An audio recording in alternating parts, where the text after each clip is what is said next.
Kalau sertifikat Akpem sendiri itu buat diri sendiri kepake Sonia. Cuman untuk di Kemenpora sendiri tidak digunakan. Cuman kan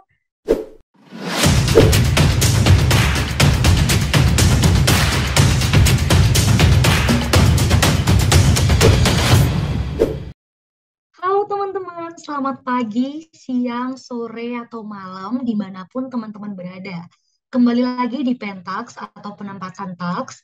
Nah, teman-teman tahu nggak sih kalau misalnya Pentax ini merupakan sebuah podcast atau bincang-bincang santai bersama kakak-kakak alumni PKN STAN mengenai seputar kementerian, lembaga, dan pemerintah daerah yang akan menjadi tempat pengabdian selanjutnya bagi lulusan PKN STAN atau teman-teman sekalian. Nah, sebelum itu kenalin aku Sonia Eka Oktavia dari program studi D3 Akuntansi 2019. Nah, kali ini aku nggak sendirian karena aku akan ditemanin oleh Kak Aya atau kita akan kedatangan narasumber kita, Kak Aya dari Kemenpora. Halo Kak Aya, gimana kabarnya Kak? Sehat? halo Sonia, alhamdulillah Halo baik. Kak. Sonia gimana kabarnya? Alhamdulillah baik Kak. Kira-kira Hmm, ganggu gak nih Kak? Kita mau bicara santai sama Kak Aya di weekend-weekend nih Kak ya. iya, enggak ganggu sama sekali. Kamu selamat wisuda ya. Iya, makasih Kak Aya.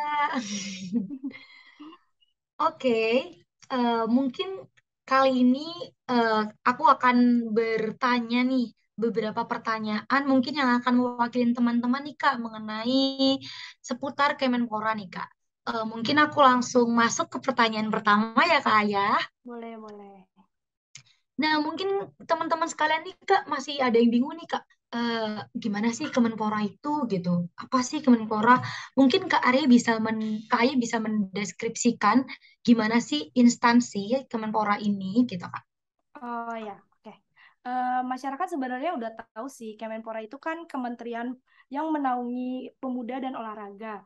Itu bertujuan untuk menciptakan pemuda yang berkarakter, maju, mandiri, serta olahraga yang dibudayakan sehingga dapat berprestasi di tingkat regional maupun internasional. Nah, di Kemenpora itu sendiri ada struktur organisasinya itu, jadi ada sekretariat kementerian yang di dalamnya itu tuh ada Biro Perencanaan dan Anggaran. Nanti teman-teman lulusan PKN tuh masuknya ke Biro Perencanaan dan Anggaran, lalu ada Biro Rumah Tangga, itu isinya ada yang bagian BMN, pengelolaan BMN, nanti teman-teman yang manajemen aset mungkin masuknya ke dalam situ. Terus ada Inspektorat, itu nanti yang teman-teman akuntansi menjadi auditor di situ. Terus nanti selanjutnya itu ada Biro Humas, itu kita nggak ada yang masuk ke bagian itu. Nah, jadi ada sekretariat, ada core bisnisnya juga. Nah, core bisnisnya itu ada 4 deputi. Nah, 4 deputi itu duanya deputi pemuda, duanya lagi olahraga. Jadi yang 4 deputi ini berkaitan gitu, kayak kalau di swasta itu bisnisnya berkaitan gitu. Jadi ada deputi satu itu pemberdayaan pemuda, deputi dua itu pengembangan pemuda, dan di olahraga itu deputi tiga pembudayaan olahraga. Setelah dibudayakan olahraganya, di deputi 4 peningkatan prestasi olahraga. Nah, terus di Kemenpora itu tuh ada 2 hari besar ya, teman-teman. Hari Olahraga Nasional sama Hari Sumpah Pemuda. Yang bentar lagi 28 Oktober dan Hari Olahraga Nasional 9 September yang kemarin kalau teman-teman lihat itu di Balikpapan. Nah, itu Sania. Nah, tadi udah dijelasin Kak Aya nih ya Kak ya. Udah mulai dari deputinya, bironya yang kira-kira teman-teman jurusan ini bakal masuk di mana gitu ya Kak. Iya. Nah, Kak, untuk kantornya ini, Kemenpora ini kantornya di pusat aja apa ada vertikalnya ya, Kak? Kalau Kemenpora sendiri itu kantornya itu pusat aja. Jadi dia nggak ada vertikalnya. Dia ada UPT, tapi UPT-nya juga di Jakarta atau di pusat gitu. Kayak misalnya Museum Olahraga Nasional, terus PP ITKON dan PP PON itu di pusat semuanya. Oke, Kak ya. Ini cocok ya buat teman-teman yang maunya di pusat nih, Kak, karena nggak ada vertikalnya. Oke, ini aku lanjut pertanyaan kedua ya, Kak. Nah, Boleh? ini nih mungkin teman-teman kepo nih, Kak. Kak Aya dulu waktu pemilihan penempatan itu kalau boleh tahu Kak Aya pilih instansi apa aja ya Kak? Kan ada satu, dua, dan tiga gitu Kak. Hmm. Kalau waktu angkatan aku itu kan 3 pilihan ya. Dan setelah memilih tiga ini ada pertanyaan lagi. di bawahnya. Nah, yang pertama itu aku milih Kementerian Keuangan karena kebetulan pas masuk itu kan ada non Kemenq sama Kemenq. Kebetulan aku diterima di Kementerian Keuangan, jadi dipilih aja gitu.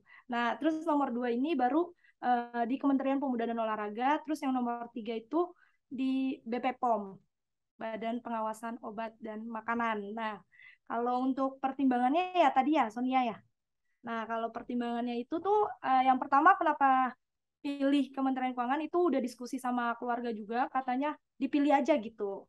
Tapi sebenarnya di insight tuh apa ya, pengennya di pusat gitu maksudnya. Kalau Kementerian Keuangan kan ada yang ditempatkan di mana saja. Nah, itu sih. Nah, yang kedua itu Kemenpora itu yang pertama karena uh, aku tuh ngelihatnya itu tuh dari apa namanya, penempatannya dia di pusat, selanjutnya itu sama kita strategi gitu. Jadi aku udah nge-research banyak-banyak kan tentang Kemenpora ini. Nah, itu jenjang karirnya gimana, terus pendidikannya gimana.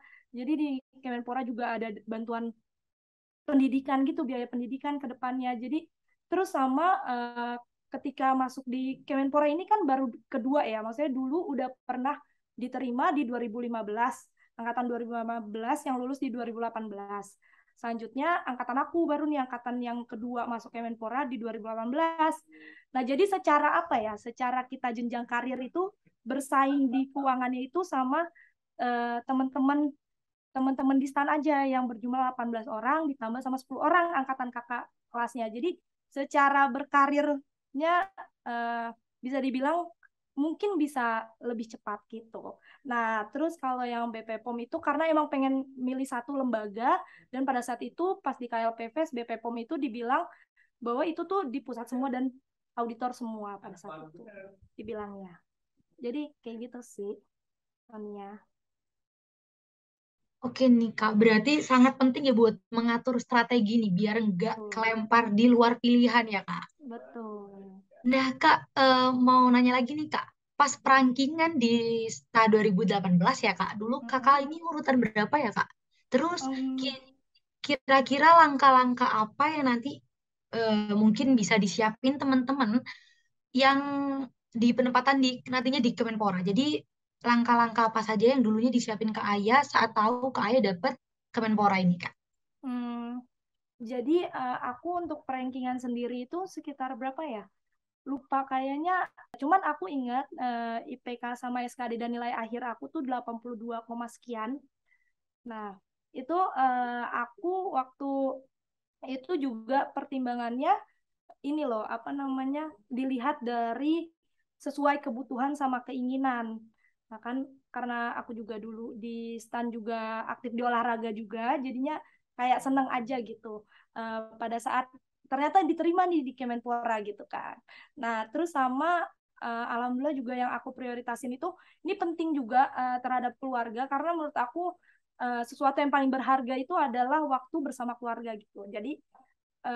Jadi kayak kalau di pusat kan di Kemenpora juga deket sama rumah, jadinya kayak bisa sempetin tetap waktu sama keluarga. Sama satu hal lagi yang penting itu kalau kalian udah punya pacar ya, kalau misalnya nggak bisa LDR tuh, kalau bisa sama aja gitu. Karena kan kalau misalnya nggak bisa kan susah banget karena di kantor itu memang godaannya banyak banget gitu. Jadi itu sih pertimbangan-pertimbangannya. Jadi pas pilih apa dapat Kemenpora itu langsung dihubungi sama pihak Kemenporanya sesuai PIC-nya, terus langsung ngikutin aja persyaratannya, gampang kok kayak sama dengan kementerian lain gitu.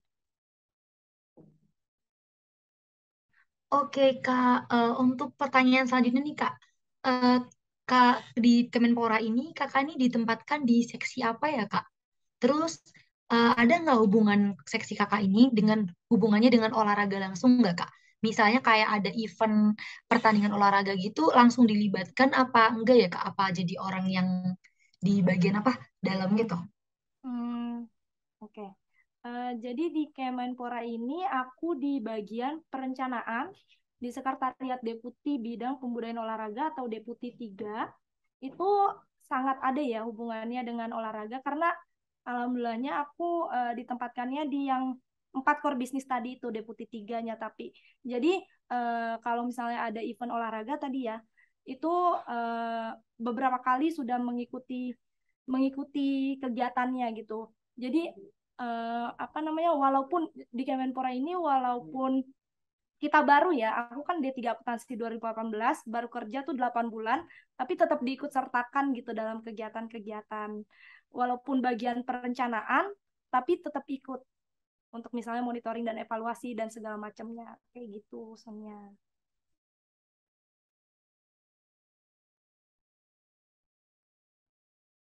Oke, gitu ya teman-teman.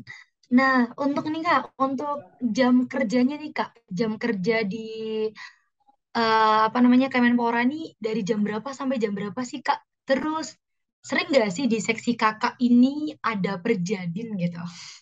Karena Hmm. anak-anak muda sekarang seneng ya kakaknya kalau misalnya ada perjadin. Tuh. Kalau untuk jam kerja ya, Sonia, jam kerja kita 7,5 jam. Kalau hari Senin sampai Kamis, itu jam 7 masuk, 7.30 masuk, maaf. Pulangnya jam 16, dan istirahatnya di jam 12 sampai 13, 1 jam. Kalau misalnya hari Jumat itu 7.30 kita masuk, pulangnya di 16.30, istirahatnya itu 11.30 sampai jam 1, lebih lama. Nah, terus kalau misalnya perjalanan dinas, itu alhamdulillah beberapa kali, karena apa, kegiatannya juga kan di dalam satu deputi itu ada unit teknis-teknisnya ya, ada asisten deputi. Nah, di asisten deputi itu ada beberapa kegiatan-kegiatan yang memerlukan apa namanya, perjalanan dinas.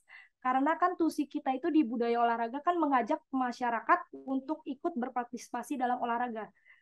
Sehingga kan Indonesia ini luas ya, dari Sabang sampai Merauke. Jadi semua titik-titik daerah itu harus bisa gitu kita apa namanya, target target Kemenpora itu sendiri harus tercapai gitu. Makanya perjalanan dinasnya juga cukup lumayan banyak, alhamdulillah. Kalau aku sendiri sih, alhamdulillah juga beberapa kali perjalanan dinas di, ya pokoknya banyak lah, dari pulau ke pulau ada. Gitu. Oke, berarti sering ya Kak perjadin. Ya beberapa kali ya. Iya, beberapa Alhamdulillah. kali. Terus ini nih Kak, pertanyaan selanjutnya nih Kak. Mungkin se, apa selain lingkungan, penghasilan dan daerah atau tempat bekerja, mungkin teman-teman sekalian juga mempertanyakan nih Kak, beban kerja di Kemenpora itu seperti apa sih Kak? Kira-kira kayak sedang atau enggak sih, enggak terlalu berat apa? Aduh berat sih sebenarnya gitu. Hmm, Mungkin Kak Aya bisa ngejelasin nih Kak dari pengalaman Kak Aya bekerja di Kemenpora selama 1 tahun ya Kak. iya. Kalau misalnya beban kerja itu tergantung ya, tergantung workload-nya.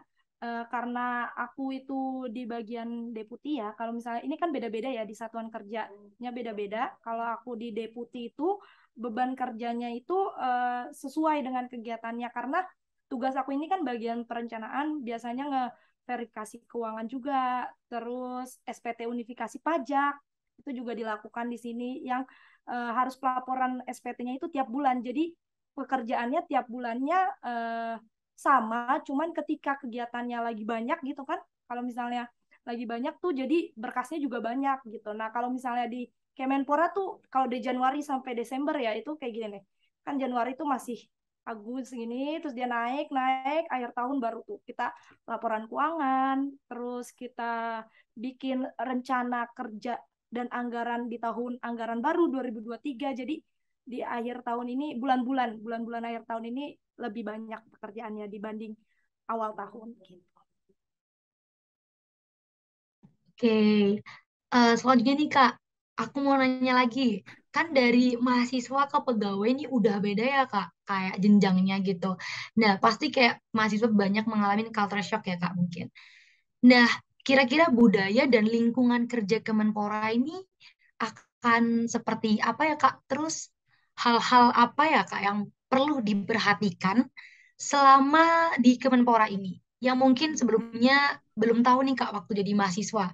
Tapi pas udah masuk kayak harus tahu gitu di Kemenpora. Kalau misalnya di Kemenpora itu balik lagi tergantung satkernya ya. Mungkin di kementerian lain juga sama, tergantung bidang-bidangnya. Cuman overall itu sama sih karena di Kemenpora ini budaya dan lingkungan kerjanya sih seru ya. Maksudnya serunya itu tuh karena mau kita staff, pimpinan itu saling menghormati dan menghargai, cuman tetap jiwanya tuh muda karena uh, kita juga ada rajin olahraga, terus kayak kegiatan-kegiatannya itu relate sama kita gitu sebagai pemuda. Jadi kayak nyaman gitu karena ketika kita bekerja itu kan yang paling penting nyaman dulu ya teman-teman. Nah itu kalau di Kemenpora sendiri ya itu budayanya sih seru, cuman kalau aku nih waktu masuk awal itu tuh banyak observe dulu sama banyak dengerin sudut pandang siapapun gitu, maksudnya dari staff, dari pimpinan maupun karyawan lain gitu. Jadi banyak observe dan mendengarkan, baru sembari jalan kita sambil mempelajari gimana lingkungan dan budayanya. Cuman mesti ini ya tetap punya prinsip nilai-nilai organisasi. Yang pertama itu akuntabel kan, harus banget nerapin akuntabel profesional, integritas, dan kreativitas sih. Jadi empat prinsip itu yang aku pegang selama bekerja di Kemenpora. Sama kalau misalnya beda sama mahasiswa pasti beda. Karena kalau di STAN itu kan kita apa ya solid ya teman-teman. Maksudnya kayak apa ya sedih gitu kalau kehilangan teman gitu kan. Kayak sedih terus kita bareng-bareng belajar. Kalau di sini ya, kalau di Kemenpora itu sendiri kerjanya itu udah mungkin di mana aja sih pasti apa ya diri sendiri nih harus apa ya berhati-hati sama semua orang gitu, maksudnya kayak jangan terlalu percaya dengan banyak orang. Yang harus kalian percaya dan itu ya diri kalian sendiri gitu. Jadi itu sih paling kalau dulu kita ini banget ya satu sama lain solid banget, kalau di sini udah ya bisa dibilang lebih ke individualis gitu lah kayak gitu. Nah, oke, tadi itu dari Kak Aya ya teman-teman, kayak misalnya harus nerapin prinsip ya Kak, soalnya Iya, udah lebih individualis ya Kak dibanding dunia iya, perkuliahan gitu. betul. Nah, dulu waktu Kak Aya waktu ini aku pertanyaan mungkin dari aku ya Kak. Ini Oh ya. dulu waktu Kak Aya apa namanya eh, pengumuman terus ditempatin Kemenpora gitu, bakal ada nggak sih Kak kayak alumni yang ngechat Kak Aya buat kayak masuk di dalam grup atau gimana gitu? Maksudnya biar nggak kebingungan nih Kak gitu. Ada alumni dari atasnya gitu. Hmm, kalau waktu itu sih yang bikin grup itu kan kita bikin dulu teman-teman STA 18. Setelah itu dihubungkan sama Biro SDM Kemenpora. Nah, ketika masuk itu baru dihubungi sama kakak tingkat. Jadi ada satu grup memang yang kita bareng kakak tingkat karena kita baru 2 angkatan kan, dan itu jauh kan jaraknya 3 tahun. Jadi pas aku masuk tuh langsung PIC-nya sih koordinator dari Kemenpora itu di invite, lalu kita nge-invite teman-teman kayak gitu. Jadi ada. Oke, jadi teman-temannya nggak bingung ya Kak ya, karena udah ada yang ngarahin gitu. Iya betul. Nah, ini Kak, untuk matkul yang relate, mungkin teman-teman nih kayak kadang mungkin ya Kak agak takut. Kira-kira matkul apa ya Kak yang harus aku bawa nih Kak dari perkuliahan buat persiapan di Kemenpora nih Kak. Kira-kira ada nggak ya Kak matkul yang relate dipakai di pekerjaan pas waktu di Kemenpora itu Kak dari masa perkuliahan Kakak? Hmm. Kalau matkul itu beberapa ada yang relate ya, karena semuanya sama kan. Di Kemenpora itu kita selalu di bagian perencanaan, keuangan, pengelola BUMN. Jadi sesuai dengan tusi kita waktu di STAN ya, maksudnya apa yang kita pelajari. Nah, yang pertama itu ada akuntansi pemerintah pasti ya. Karena akun-akun yang dipakai itu akun akuntansi pemerintah yang Akpem ya, Akpem 1 2 itu waktu kita kuliah. Nah, itu untuk bikin laporan keuangan pasti kita pakai AKM. AKM itu pakai sama AKL. Terus itu perpajakan, perpajakan juga untuk pelaporan SPT, ngeverifikasi keuangan itu juga dipakai. Pajak sama apa ya? Oh, audit kalau ditempatkan di auditor itu ya kepake. Sama satu lagi etikor. Kalian ada etikor nggak, Sonia? Ada Kak dulu di tingkat 1. Oh iya, itu anti korupsi kan? Ya itu dipakai juga sih. Nah, Kak, ini tadi kebetulan dari jawaban Kak Aya. Tadi kan ada 4 ya, Kak? Mm-mm. Apem, Pajak, Etikor, sama satunya AKM. AKM. Ya. Nah, kita kan di tingkat 3 kemarin ada sertifikasi nih, Kak. Oh Kira-kira ya. sertifikasi kepake nggak, Kak, di Kemenpora? Kan kebetulan matkulnya ini pakai Apem yang Hmm. CAT-nya. Oh ya, sertifikasi Akom ya. Waktu tahun aku juga ada. Jadi kalau untuk sertifikasi Akom itu kan itu kalau lulus itu kan sertifikat sebenarnya di Kemenpora sendiri itu nggak dipakai ya.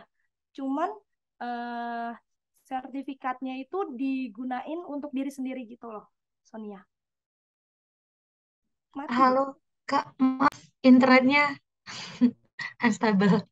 Halo, Internet. internet aku. Oh ya, iya. Kalau sertifikat Akpem sendiri itu buat diri sendiri kepake Sonia. Cuman untuk di Kemenpora sendiri tidak digunakan. Cuman kan suka dimintain itu sertifikat udah pernah ikut pelatihan apa, udah ikut punya sertifikat apa, itu biasanya dikumpulkan di Kemenpora. Cuman secara apa ya, secara realnya maksudnya, secara langsungnya mungkin tidak terpakai, tapi secara tidak langsung untuk menambah misalnya nanti fungsional kan akreditasi itu bisa kepakai sertifikasinya. Oke, berarti tetap kepakai ya, Kak, Kedepannya, sertifikasi ya ke depannya ya. betul. Oke.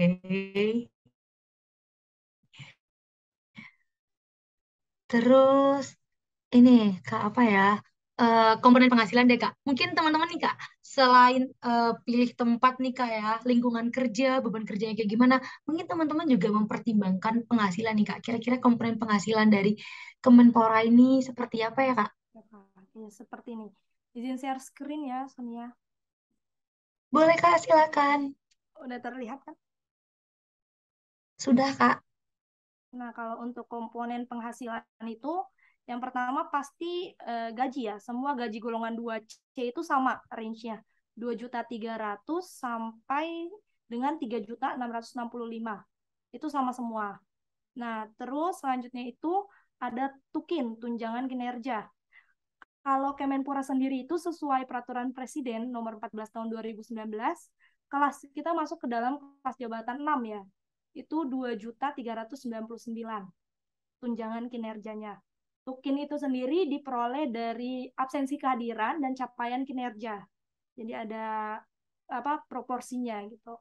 Nah, sama ada uang makan. Uang makan ini satu harinya 35.000. Biasanya itu 20 hari kerja, tapi ada yang 21 hari kerja. Itu jadi tambahan 700.000. Itu kalau full. Kalau kita ada perjalanan dinas, itu uang makan tidak dapat. Nah, kalau misalnya perjalanan dinas ini masuknya ke sini. Komponen penghasilan tambahan nih. Ada honor perjalanan dinas, itu ada sesuai uang harian sesuai standar biaya masukan. Di situ ada semua. Jadi misalnya kayak aku nih ke Jakarta, ada uang dinasnya cuma di Jakarta gitu di hotel gitu misalnya. Nah, itu ada sendiri atau aku ke Balikpapan, ke Padang gitu, ke Bengkulu kemana-mana itu beda lagi uang hariannya. Jadi semua udah diatur di standar biaya masukan. Dan selanjutnya itu ada honor kepanitiaan. Itu juga sama, diatur semua di standar biaya masukan namanya SBM. Nah, itu misalnya nih kayak kemarin kan Hari Olahraga Nasional tuh 9 Oktober kan. 9 September, sorry, 2022 kemarin di Balikpapan. Nah, itu panitianya dapat honor kepanitiaan itu namanya. Nah, terus satu lagi itu ada honor di luar tugas dan fungsi. Nah, itu yang pertama ada honor pengelola keuangan, yang kedua ada honor UAKPA. Nah, karena aku ini bagian perencanaan ya, bagian keuangan itu cuma ada di sekretariat, di deputi-deputi itu bagian perencanaan. Makanya kenapa pengelola keuangan ini ada honornya tersendiri gitu. Nah, honor pengelola keuangan itu sesuai pagu.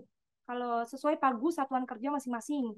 Kalau aku segitu, terus setengah, dan ada UAKPA yang setiap bulannya 150.000 kayak gitu.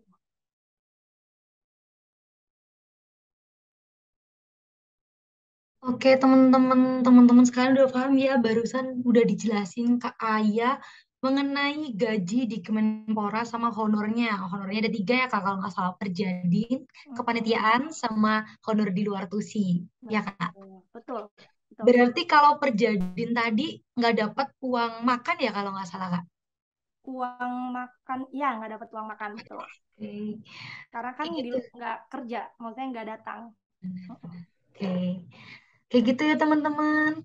Nah, selanjutnya nih kayak kira-kira fasilitas kantor apa sih yang dikasih Kemenpora buat pegawai-pegawainya gitu? Kak, Oke, aku boleh share screen lagi nggak? boleh, Kak. Nih teman-teman.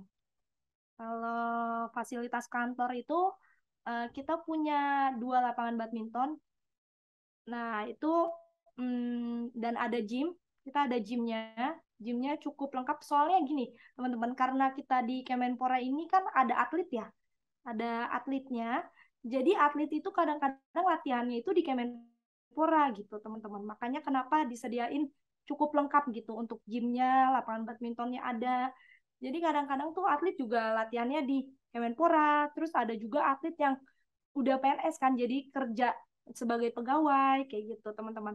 Nah, terus fasilitas kantor selanjutnya itu ada lapangan tenis dan panjat tebing juga ada, karena kan suka ada atlet panjat tebing juga.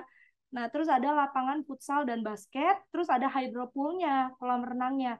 Walaupun nggak sebesar yang ada di GBK ya, teman-teman, tapi untuk latihan-latihan biasa bolehlah ini hydropool. Jadi, terus sama ada, tapi aku nggak punya fotonya. Jadi di Kemenpora itu ada sauna sama masasnya. Jadi ada pijetnya dan ada orang yang mijetinnya gitu, teman-teman. Jadi kalau udah capek gitu, misalnya nge-gym atau habis olahraga, kita kan ada jadwalnya tuh olahraganya kapan aja, bagi pegawai juga ada, boleh ikut. Nah, itu bisa bisa pijat kayak gitu. Wow, lengkap banget ya fasilitas dari Kemenpora ini. Tadi ada tempat gymnya nih buat teman-teman yang mau nge-gym nih. Bisa banget ya. Ada tempat gym, ada lapangan tenis, ada tempat panjat tebing, lapangan sepak bola, lapangan futsal, lapangan basket, Ya, betul. hidropool, sauna, sama tempat pijat dan orang pijatnya ya, Kak. Iya, sama orang pijitnya. Oh ya, sama ada ini apa namanya, masjid udah pasti, sama aula kan di Wisma Kemenpora. Kita kan ada 3 gedung, terus ada Mm-mm. klinik juga. Jadi ya udah ada dokternya. Terus kita juga punya RSON, Rumah Sakit Olahraga Nasional. Dan kita sebagai pegawai boleh datang semuanya ke klinik gratis semuanya gitu. Terus sama musola setiap lantai. Dah, tuh. Dan dapur. Keren banget ya teman-teman. Berarti tadi Kak, yang tempat pijat ini kalau misalnya pegawainya mau pijat kapanpun itu gratis ya Kak? Iya, boleh gratis betul. Keren abis. Kayak gitu ya teman-teman. Terus nih Kak, eh yang mungkin yang teman-teman yang dari luar daerah terus bakal ditempatin di Kemenpora ini, di awal nih bakal disediain mes atau asrama gitu nggak Kak? Atau emang harus ngekos dari awal gitu Kak? Kalau di Kemenpora sih nggak ada ini ya, teman-teman, nggak ada asramanya. Jadinya memang dari awal untuk teman-teman yang bukan di Jakarta itu memang harus ngekos di sekitaran Kemenpora banyak sih. Jadi harus ngekos. Oh harus, oke. Oke, ini buat teman-teman yang dari luar daerah Mm-mm. udah mendengar jawaban dari Kak Aya, jadi kita dari awal harus ngekos gitu ya Kak. Betul. Tadi Kak menyambung pertanyaan di yang penghasilan tadi Kak, kalau misalnya nih Kak kita lembur gitu Kak, kita tuh bakal dapat uang lemburan gitu nggak Kak? Terus bakal ada bonus gitu nggak Kak dari Kemenpora, misalnya ada atlet Indonesia yang berprestasi gitu. Terus pegawai Kemenpora ini bakal dapat apa ya, tips mungkin ya? Kalau misalnya ada apa atlet berprestasi gitu Oh ya, sama boleh. uang lembur tadi Kak.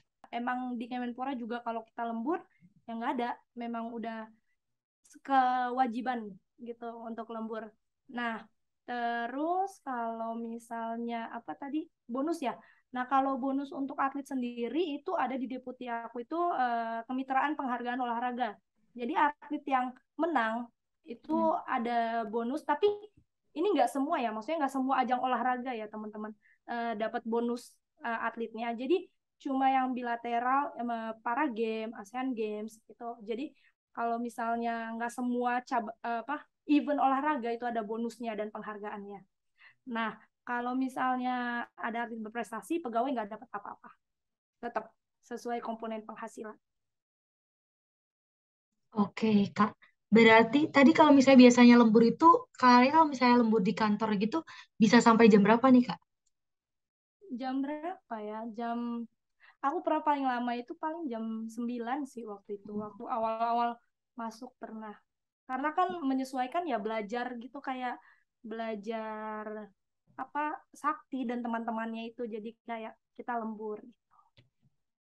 Berarti tadi sesuai yang dibilang sama Kak Ayu ya Kak, kalau misalnya lembur tetap ya Ya, gajinya. tetap. Oke. Oke nih Kak, selanjutnya nih Kak, gimana sih Kak jenjang karir di Kemenpora ini? Mungkin teman-teman sekalian kayak kalau mau masuk Kemenpora juga kepo ya Kak, gimana jenjang karir yang akan diberi sama Kemenpora nih? Boleh nggak sih lanjut gini atau gimana gitu? Hmm. Kalau jenjang karir yang tadi aku udah sempat singgung kan ya di atas itu, terbuka luas kesempatan, itu kan salah satu strategi aku ya milik Kemenpora tuh, dari jenjang karir gitu kan. Nah, itu syaratnya sama kalau misalnya berkarir itu ya sekolah, terus mempunyai kinerja baik, kinerjanya bagus, terus hubungan baik dengan pimpinan, dengan staf yang lain. Itu juga karirnya cepet gitu, maksudnya berkembang cepat. Sama kalau misalnya jenjang karirnya itu kayak aku itu sangat kita ini di Kemenpora itu sangat disupport oleh pimpinan. Jadi kemarin kan kita juga habis latsar kan, teman-temanku ini stan tahun angkatan 2018 itu kebetulan aku bikin suatu apa aktualisasi itu pembuatan SOP, dan itu disahkan langsung sama eselon satunya. Jadi sangat disupport ketika kita eh, anak-anak lulusan PKN STAN ini membuat create something gitu, sangat disupport oleh pimpinan. Sama jenjang karirnya itu eh, menurut aku sepenglihatan aku itu cukup eh, cukup naiknya tuh apa ya, bisa lah maksudnya teman-teman dari lulusan PK Instan, karena di kami ini ada yang eselon 2 itu umurnya 40 tahun, itu maksudnya masih tergolong muda tapi udah eselon 2, terus eselon 3 juga ada umur 30-an tahun, eselon 4 juga sama. Jadi secara jenjang karir boleh lah gitu, bagus gitu. Berarti secara jenjang karir ini aman ya Kak ya? Iya, aman, sangat disupport. Soalnya kan persaingannya juga, Sonia. Kita Mm-mm. pegawainya itu nggak terlalu banyak. Terus untungnya ini ya Kak, atasannya sangat support ya Kak Iya, sama iya, pegawai-pegawainya. Jadi itu mungkin ya yang permudah juga ya Kak. iya, mempermudah itu sih. Oke. Nah, tadi menyambung dari Kak Ayah kan katanya kalau misalnya mau jenjang karirnya lebih lagi harus apa namanya belajar lagi gitu ya, sekolah lagi gitu ya Kak. Nah, sistem kebijakan pendidikan dari Kemenpora ini kayak gimana sih Kak? Ada nggak Kak kira-kira beasiswa-beasiswa yang dikasih Kemenpora untuk pegawai-pegawainya untuk melanjutkan studinya gitu? Studinya ya. Iya. Karena jenjang karir di sini sangat disupport, tentunya sistem pendidikan di Kemenpora itu sesuai surat edaran Menpora nomor 6.20.1 ya, tahun 2022, pedoman pemberian tugas pelajar PNS di Kemenpora. Nah, kalau kalian kan udah tahu ya, tugas belajar, izin belajar ya. Cuman kalau di Kemenpora itu ada tugas belajar yang dibebas tugaskan, sama tugas belajar yang tetap masuk kantor. Jadi izin belajarnya itu beda nama doang sih, tapi tugas belajar, izin belajar. Nah, kalau misalnya apa namanya pengajuan permohonan tugas belajar itu tuh syaratnya itu sama dengan sesuai surat edaran tadi Menpora, sama dengan kementerian lain juga, masa kerja 1 tahun setelah diangkat jadi PNS. Jadi dari CPNS 2 tahun. Nah, terus itu boleh ke perguruan tinggi negeri, swasta, kedinasan, lanjut lagi di STAN juga boleh, atau ke luar negeri juga boleh. Nah, terus program studinya itu sesuai tusi teman-teman. Jadi kalau kita dulunya apa, nanti ngambilnya juga sama gitu, sesuai tugas dan fungsi kita di Kemenpora. Nah, terus tugas belajar yang diberhentikan dari jabatannya itu tetap mendapat gaji, tapi tukinnya itu 80% dapatnya, kayak CPNS lagi. Cuman dia dibebas tugaskan. Nah, terus kalau yang misalnya tugas belajar yang tetap eh, mengikuti tugas-tugasnya, gaji dan pokok 100%, kayak gitu. Nah, untuk bantuan biaya pendidikan sendiri itu ada untuk stimulus penyemangat kita ya. Jadi kalau S1 itu dari Kemenpora ada 7 juta biayanya per tahun, S2 itu 8 juta per tahun, S3 itu 9 juta per tahun. Semua sudah ada di aturannya itu yang tadi, surat edaran Menpora itu 6.20.1 tahun 2022. Terus, oh iya, yang persyaratannya itu ada di Peraturan Sekretaris Kemenpora nomor 3 tahun 2021 tentang pedoman pemberian bantuan biaya. Jadi di sini bahasanya bukan beasiswa ya teman-teman, tapi bantuan biaya sebagai stimulus penyemangat kayak gitu. Dah itu sih, Sonia. Oke, Kak, ini aku sedikit kepo nih, Kak. Sedikit kepo mengenai tadi yang kan ada dua ya, Kak. Tentang tugas belajar yang dibebas tugaskan sama tugas belajar yang tetap masuk kantor atau di kayak tetap melakukan biasanya kerja gitu ya, Kak. Oh ya. Nah, nah itu tuh kita tuh dibebasin milih apa gimana ya, Kak? Kan ada dua nih, Kak. Terus kalau misalnya kita mau melanjutkan pendidikan lagi gitu, Oh.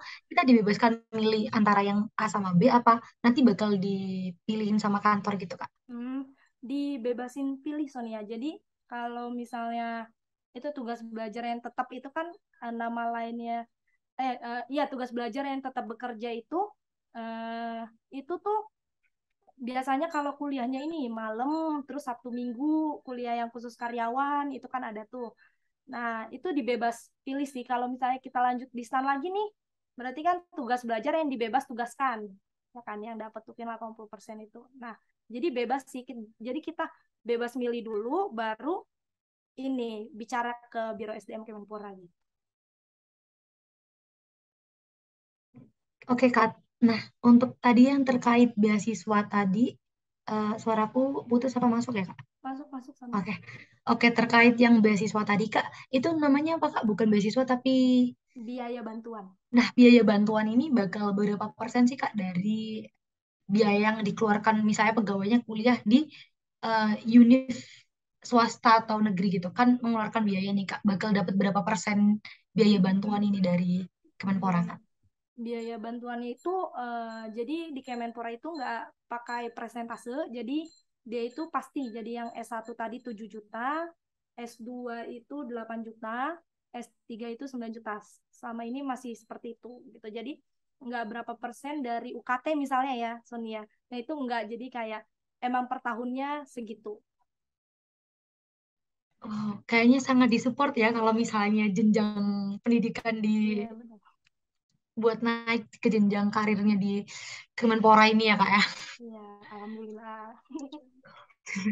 Nah ini Kak, mungkin teman-teman nih apa ya selain pendidikan nih pasti pada kepo ini dong Kak pernikahan nih Kak Oh kira-kira ya betul. sistem kebijakan pernikahan di Kemenpora ini kayak gimana sih Kak? Kalau pernikahan di Kemenpora itu sama sih. Maksudnya kita mengacu peraturan presiden ya. Jadi sama semua. Kita ngikut ke sana. PP nomor 45 tahun berapa ya? 1990. Nah, itu sama. Pokoknya boleh nikah. Maksudnya nikah antar instansi boleh. Terus luar instansi juga boleh. Sama semua diatur di situ. Nanti dibaca aja teman-teman. Cuman tambahannya kalau di Kemenpora itu CPNS itu kan sebenarnya nggak boleh cuti ya teman-teman ya. Kita tuh sebagai CPNS tuh nggak boleh cuti.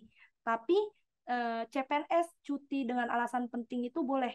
Nah, alasan pentingnya ini pernikahan. Jadi kalau misalnya nih teman-teman lulus nih, terus mau langsung nikah gini kan, mau langsung nikah itu boleh nanti cuti gitu, cuti dapat berapa minggu ya, pokoknya berminggu-minggu lah cuti pernikahan itu. Nah, terus sama kalau misalnya suami istri satu satu satuan kerja, misalnya kayak aku nih di deputi aku gitu, suami istri gitu kan. Nah, salah satu suami atau istrinya itu harus pindah ke satker lain, itu aja sih.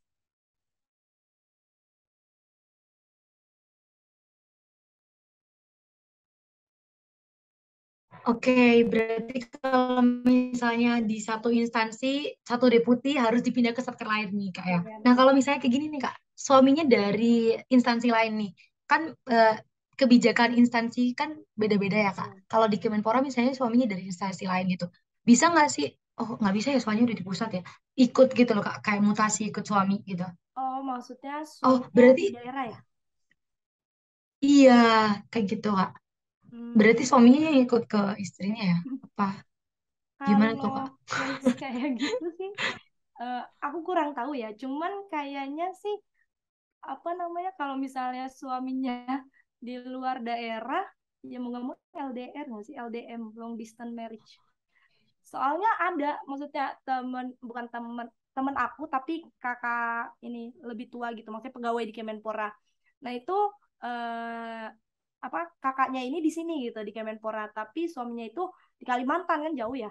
Nah itu tetap Mm-mm. maksudnya tetap nggak dia di Kemenpora terus yang satu di Kalimantan gitu. Jadi long distance marriage ya. Berarti lebih baik cari satu instansi ya Kak. Lebih baik Biar cari yang sama-sama di Jakarta ya. Instansi lain boleh kok. oke oke. Cuman tempatnya biar nggak LDM gitu ya Iya, biar Kak. LDM gitu. Oke. Nah, kalau misalnya gini Kak, istrinya yang di luar daerah, terus suaminya Kemenpora, apa bisa istrinya ikut ke pusat gitu Kak? Ditarik ke pusat. Agak konyol Instansinya ya beda ya. pertanyaannya. Sebenarnya Beda Kak. iya, sebenarnya aku kurang tahu ya kalau misalnya istrinya beda daerah gitu. Soalnya case angkatan atas pun juga biasanya itu apa istrinya gitu yang di Kemenpora, suaminya di instansi lain gitu. Nah, kalau misalnya case-nya istrinya yang di luar daerah aku kurang tahu ya Sonia. Gimana? Hmm, Apa mungkin bisa? Mungkin ikut kebijakan instansinya kan bisa juga. Mungkin instansinya si ini ya istrinya misalnya. Karena udah oh gitu. menikah mengajukan pindah gitu kan. Berarti masih ada kemungkinan ya Kak? Masih ada kemungkinan kalau instansi sesuai instansi sananya gitu maksudnya. Bilang kan suami saya di Kemenpora nih, Oke. saya harus pindah di Jakarta gitu misalnya. Tapi alangkah baiknya cari yang satu daerah ya Kak, biar gampang. Iya, atau Jabodetabek ya. Iya benar-benar. Biar nggak LDM ya Kak. Iya, tapi kalau misalnya mau LDM nggak apa-apa sih. Iya sih. Buat orang-orang yang kuat ya Iya, teman-teman. betul. Hmm, betul sekali. Oke, Kak Aya ini mungkin jadi pertanyaan terakhir nih Kak. Kira-kira kenapa teman-teman harus pilih instansi Kemenpora nih dari Kak Aya yang udah berpengalaman kerja selama 1 tahun di Kemenpora? Belum belum 1 tahun aku son. Oh belum ya? Mau delapan 1 tahun? 8 bulan. Oke, Baru 8 bulan kayaknya. oke, oke. Iya. Mungkin kenapa harus di Kemenpora gitu Kak? Di Kemenpora ya. Karena Kemenpora itu butuh kalian para pemuda, pemuda yang memiliki karakter dan berprinsip gitu.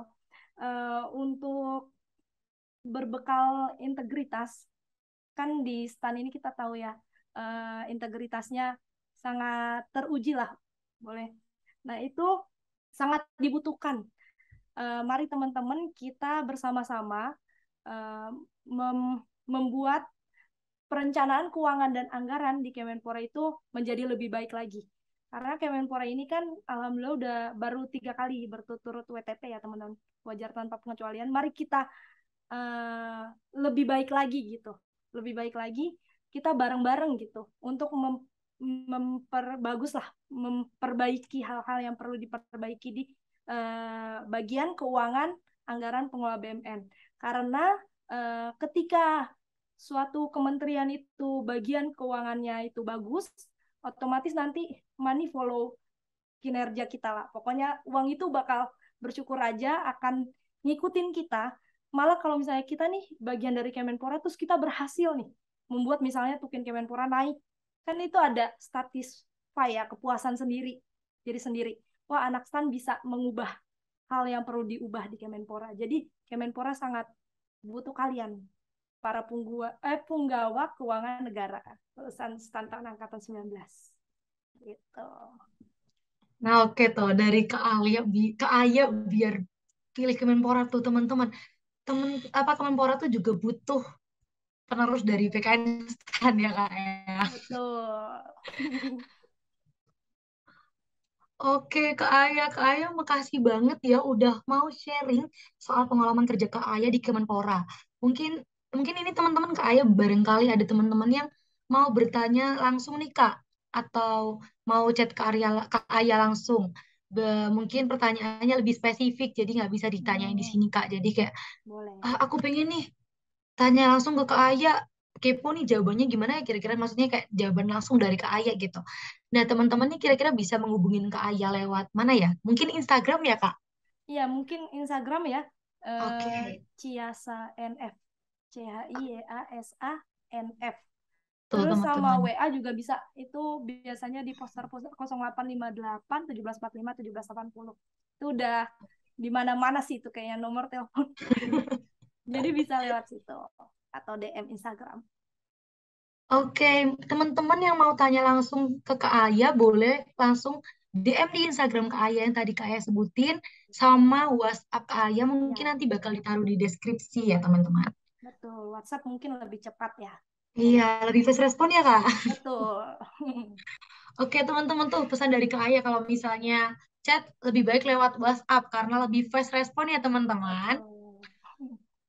Oke Kak Aya makasih banyak atas sharing-sharingnya, atas pengalaman-pengalaman Kak Aya yang dibagikan ke kita.